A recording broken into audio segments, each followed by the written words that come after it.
Secret Invasion finale. We got Samuel L. Jackson, Emilia Clarke, Kingsley Benadir, Martin Freeman, Scrody, Don Cheadle. That's his name. Did I say Emilia Clarke? Sure. Let's go with that. Action!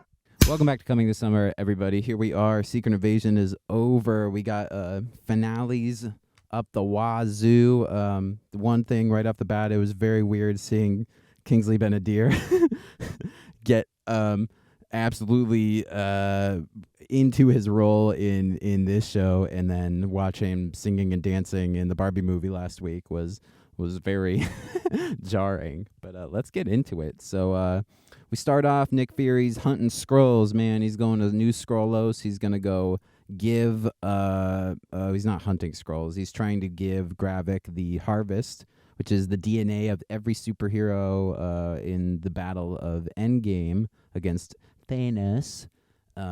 Which there are some powers that they use, by the way, that are totally not from heroes that were there. In fact, some of them are from villains. Like they use eventually it's revealed that when Nick Fury gives Gravik the harvest, Gravik of course uses it, and he uses it to seemingly kill our Nick Fury, Samuel L. Jackson, until they transform, ready, spoilers, into Gaia, Emilia Clarke's character, who is now a Super Skrull herself and has the powers of Harvest. So she's a Super Skrull with all the powers of every superhero in the entirety of the MCU that we could get powers from, who were at the Battle of Endgame. But some of them weren't at the Battle of Endgame, and they can use those powers too. So don't really question it. They just have their Captain Every power. They have all the powers. So Gravik and Emilia Clarke proceed to fight using Drax arm and Mantis ears and Captain Marvel, Super Saiyan aura, to eventually, spoilers, Gravik gets a thing impaled through the chest and biffs it. Emilia Clarke winning the fight, and then just like effing off to go do whatever Emilia Clarke's gonna do for the rest of the MCU. I don't know why she was in this show. Okay. So the show set up, we have that whole fight is like A plot. B plot is Nick Fury, the real Nick Fury, is going to protect the president, but Don Cheadle Scrody is there wheeling him around the hospital room, trying to get him from room to room to protect him from Nick Fury. When we get Red Sonja, who shows up and stops Scrody in his tracks, and then basically puts him at gunpoint. While he's got gunpoint, Don Cheadle's got gunpoint on Nick Fury, who walks in, who's like, Mr. President, you want to fucking aim that gun to your left because Scrody ain't real Scrody. He's Scrody. He's like, don't shoot me. And he's like putting the gun away. He's like, you're going to nuke all the real people on New Skrullos, which is basically Chernobyl. But like, you're going to nuke all the real people. So what you got to do is shoot Scrody in the fucking head. And just pack it all up and say, we were wrong. Sorry, Russia. It's time to put our differences aside and attack a new threat, the Skrulls, which is secretly kind of spoilery what happens. Nick Fury just pops Scrody in the head, and that's all she wrote for him. And the president goes on screen and basically tells the world that Skrulls exist and we're going to fucking murder every single one of them. Which is not a great idea because people just then go out and start blasting people who they think are Skrulls. Anyone in a position of power is just basically getting murdered because they're suspected to be Skrulls. Half of them are, half of them probably aren't. So you got just random people gunning down Skrulls. This might be a good, I would segue this into a Punisher thing. Genuinely. You have people gunning down just random randos who think they're Skrulls, and that's how Punisher gets his family killed. And then now he's tied all into the MCU, and we get a nice bow wrapped on his character, even though actually they're just using Jon Bernthal from the Daredevil show. So never mind.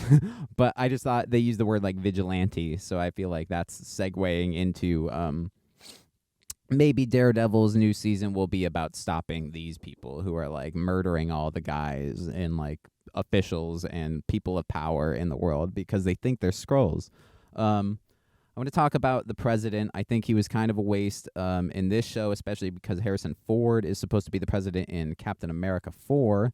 Which they don't kill the president off in this. They don't kill Ritson. Ritson, I think is his name. They don't kill him off. They just pretty much allude to he's not gonna get elected again because he issued like a hit on all the scrolls. So like that's kind of my big problem is we have this like anticipation for Harrison Ford to become president over Ritson. So it's like I was hoping for an end credit scene which there isn't one, by the way. There's not an end credit scene. I was hoping for a Harrison Ford shows up, maybe an election, maybe an inauguration, maybe just he's on the campaign trail or something. You know, anything to allude to the fact that we are getting a new president other than Nick Fury going, that's really some one-term president kind of stuff to Ritson after he issues the decree that all Skrulls must die or some shit, basically is what he says. He basically puts a hit out on every official. You could be a Skrull, bro. How do we not know? Pop, pop. You know what I'm saying? Fucking. Overall, I'd probably give the show a 6 out of 10. It wasn't great as far as MCU goes, especially as far as show goes. I think this is definitely one of the weaker ones. It's very talkative. Not a lot of action until like the 3-minute Super Skrull fight we get in this show at the end, or this episode at the very end. And it literally lasts like 2 to 3 minutes. It's not long at all. So the fact, and yeah, we got a Super Skrull with every power rolling around Earth now in the form of Emilia Clarke. I don't know how I feel about that. It's just kind of shitty and cop-outy. Like, there's this big threat, Kang. And he was defeated in a fist fight with the dude, with Paul Rudd. So how is like there even a threat if it's like, well, now Gaia has every power. She got every power, including fist fighting, which took out I guess Shang-Chi wasn't at the Endgame fight, so it doesn't have super martial arts. Spider-Man power? She got Spider-Man power? I kind of needed, maybe that's a Sony thing. Maybe that's a Sony thing. Like maybe like just a thwip, just a thwip, like a good, like maybe not even a swing, but just like like just like something like a web shooter or something. I know the web shooters are. Maybe she took it from Tobey Maguire, Peter Parker. Maybe she can like stick to walls and shit though. That's totally a Spider-Man. That's like in the genes, man. You know what I mean? Anyway. Go watch the show. It's 6 episodes. It's not long. This one clocked in at about 40 minutes. So, yeah, Disney Plus. Definitely not a subscriber getter. If you can, if you can find other ways, like borrow somebody's password to watch it. I wouldn't spend like $8 to watch the show. It's not that great. Or if you have other means of watching it, by all means take those means. But I won't say what those means are because there's means. All right, guys. Bean, obviously not present in this episode. He's doing some non-union commercial work with total crossed T's and dotted I's. For sure, no joke. So we're all good. We're standing with the strikers, but this was all set up kind of before the SAG-AFTRA went on strike. We're not union, so it's fine, but it's all everything's all buttoned, so don't worry. And yeah, rock on.